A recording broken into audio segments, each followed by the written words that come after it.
Labdien, topošais zinātniek! Mums būs jārunā par diviem ļoti svarīgiem konceptiem matemātikā – tiešo un apgriezto proporcionalitāti. Neuztraucies, tas nebūs grūti. Sāksim ar tiešo proporcionalitāti. Tiešā proporcionalitāte nozīmē, ka, kad viens lielums palielinās, otrs lielums palielinās tikpat daudz un otrādi, samazinoties vienam lielumam, tikpat daudz samazinās arī otrs. Iedomājies, ka tu dārzā lasi ābolus, jo vairāk ieliec grozā ābolus, jo smagāks kļūst grozs. Vai arī tā, jo mazāk tu nolasi ābolus no koka, jo mazāk to nokļūst grozā. Tieši tā darbojas tieša proporcionalitāte.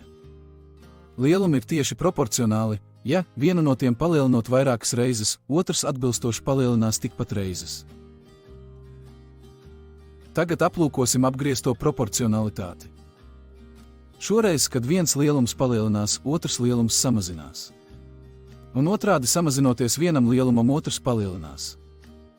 Iedomājies, ka tu gribi apmācīt savu suni atnest lidojošo šķīvīti. Jo vairāk tu trenēsi, jo mazāk laika sunim vajadzēs, lai saprastu, ko tu no viņa gribi. Vai arī iedomājies, ka tu gribi izlasīt grāmatu. Jo mazāk tu lasi katru dienu, jo ilgāk to lasīsi. Lielumi ir apgriezti proporcionāli. Ja vienu no tiem palielinot vairākas reizes, otrs lielums atbilstoši samazinās tikpat reizes. Lai labāk iegaumētu, apskatīsim piemērus ar taisnstūriem par tiešo un apgriezto proporcionalitāti. Ja vienādu malu taisnstūra malas B garums ir 1 cm, tad perimetra garums ir 1 × 4 vienāds 4 cm. Ja B malas garumu dubultojam, tad perimetra garums arī dubultojas un ir 2 × 4 vienāds 8 cm.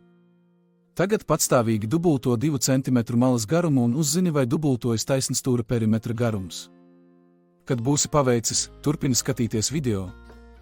Dubultojot 2 cm garās B malas lielumu, 2 × 2 ir 4, un 4 reizinot ar taisnstūra malu skaitu, 4 × 4, iznākums ir 16. Varam secināt, ka mēs novērojam tiešas proporcionalitātes piemēru, cik reizes palielinām vienu lielumu. Mūsu gadījumā tas ir taisnstūra malas garums, tik reizes palielinās arī otrs lielums perimetrs. Bet tagad apskatīsim piemēru ar taisnstūra malu garuma izmaiņām apstākļos, kad tā laukums paliek nemainīgs. Mums ir taisnstūris ar malu garumu 4 cm.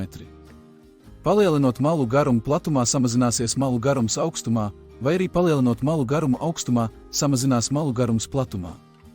Šajā piemērā mēs novērojam apgriezto proporcionalitāti, jo taisnstūrim kļūstot augstākam, viņš kļūst šaurāks un otrādi kļūstot platākam, tas kļūst zemāks.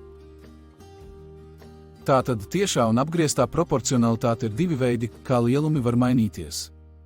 Tiešā proporcionalitātē, kad viens lielums palielinās, otrs arī palielinās, piemēram, jo vairāk mācies, jo labākas sekmes, bet apgrieztā proporcionalitātē, kad viens lielums palielinās, otrs samazinās, piemēram, jo vairāk laika pavadi internetā, jo mazāk laika atliek visam citam. Kļūst aizraujoši, kad sāc to saprast, vai ne?